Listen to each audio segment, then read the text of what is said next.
இலை இளைய ஆக்கங்கட்ட கூவ நாந்தால உங்க நெல்லையூர் பேசுற நண்பர்களே. இன்னைக்கு இந்த பதிவு யாருக்குன்னா நம்ம பைலட் பவி ஃபேமிலி.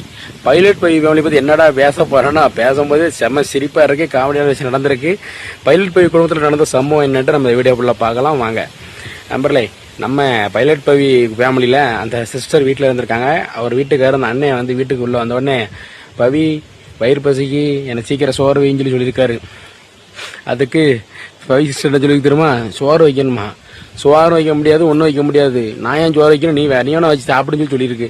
அதுக்கு நம்ம தலைவர் சொல்லியிருக்காரு, ஏம்மா கல்யாணம் முடியும் போது என்னைய தங்கத்தட்டில் வச்சு தாங்குதான், உள்ளங்கையில வச்சு தாங்குதுன்னு சொன்னியே, நீ என்னம்மா எனக்கு சோறு கூட விசாரம் முடியாது, நீயே என்னையவே போட்டு சாப்பிட்டு சொல்லுதியே, உனக்கு கொஞ்சமாவது நியாயமா இருக்கா? இப்போ சோறு விசாரம் முடியுமா முடியாதுன்னு சொல்லி தலைவர் சொல்லியிருக்காரு.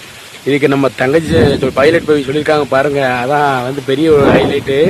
அட சோத்துக்கு செத்த பையல அப்படி சொல்லியிருக்காங்க.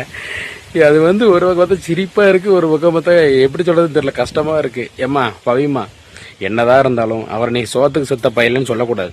ஏன் தெரியுமா, அவர் வந்து ஏற்கனவே ஃப்ரெண்டுலாம் வச்சிருக்காங்கன்னு சொல்லியிருக்கீங்க.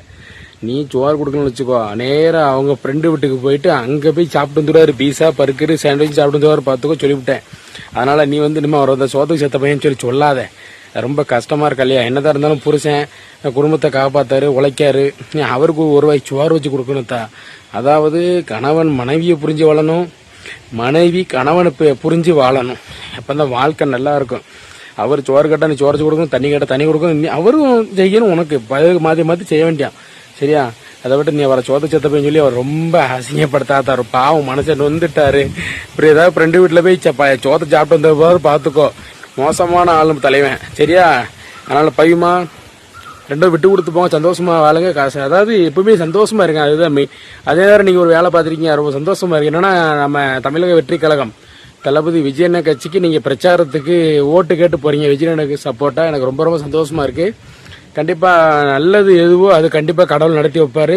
நீங்க போற பாதையை கரெக்டா போயிட்டே இருங்க. இன்னும் 2 நாள் தான் இருக்கு பிரச்சாரம் எல்லாம் முடிகிறதுக்கு. அதனால கண்டிப்பா உங்களோட வேலையை செய்யுங்க, கண்டிப்பா பலன் கிடைக்கும். கண்டிப்பா விஜயனுக்கு ஆதரவா சப்போர்ட் பண்றீங்க, டிவிக்கு ஆதரவா, ரொம்ப ரொம்ப சந்தோஷமா இருக்கு. 2 ஹாப்பியா இருங்க, சரியா? ஏன்னா இன்னும் சோத்து சொல்ல மாட்டாங்க, கவலைப்படாங்க, சந்தோஷமா இருங்க. ரைட் நண்பர்களே, இந்த பதிவு பிடிச்சா லைக் பண்ணி கமெண்ட் பண்ணி ஷேர் பண்ணி மறக்காம நம்ம Nellai Velu social media YouTube channel subscribe பண்ணி பெல் அமைக்கிறீங்க. நன்றி, வணக்கம்.